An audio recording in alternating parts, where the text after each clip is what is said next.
ہمارے پاس یہ سوال ہے، یاسمین احمد صاحبہ نے جرمنی سے یہ سوال بھجوایا۔ آپ صاحب وہ پوچھتی ہیں کہ اگر کسی عورت کا خاوند فوت ہو جائے جس کی عمر 65 سال کے قریب کی ہے، تو کیا وہ عدت کے دوران اپنی بیٹی یا بیٹے کے پاس رہنے کے لیے جا سکتی ہے؟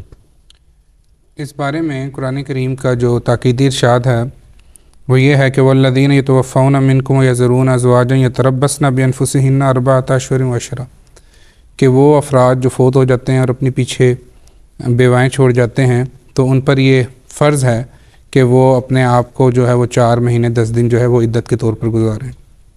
اور آگے فرمایا فَإِذَا بَلَغْنَ أَجَلَهُنَّ فَلَا جُنَاحَ عَلَيْكُمْ فِي مَا فَعَلْنَ فِي أَنفُسِهِنَّ بِالْمَعْرُوفِ، جب وہ عدت کی مقررہ میعاد ختم کر لیں تو اس کے بعد ان کو اجازت ہے کہ وہ کہیں جا سکتی ہیں۔ تو فقہاء نے اس بارے میں یہی بات کہی ہے کہ اس کے لیے بہت بہتر ہے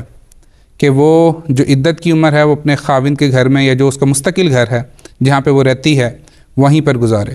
لیکن ایک استثناء جو ہے وہ فقہاء نے اس بارے میں بیان کیا ہوا ہے کہ اگر کوئی ایسی مجبوری ہے جو اضطراری کیفیت میں شامل ہو جائے، مثلا کوئی ایسی حالت ہے کہ خوف کی حالت ہے، اگر کوئی بچہ نہیں رہتا، کوئی نہیں ہے، میاں بیوی اکٹھے رہتے تھے، تو کہیں اضطرار کی کیفیت ایسی ہے کہ اس کو ڈر لگتا ہے یا وہ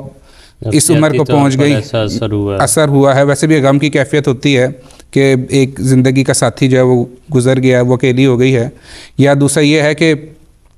وہ اس عمر کے حصے کو پہنچ گئی ہے کہ اس کو ضرورت ہے کہ کوئی اس کی خدمت کرے، کوئی اس کی کیئر کرے، کوئی اس کی دیکھ بھال کرے، تو ایسی صورت میں جو ہے وہ فقہاء نے اجازت دی ہے کہ وہ کسی بہتر جگہ پر شفٹ ہو سکتی ہے، اور بہتر جگہ بیٹے کا گھر ہو سکتا ہے، بیٹی کا گھر ہو سکتا ہے، جہاں پہ جایا جا سکتا ہے۔ ٹھیک ہے اب صاحب۔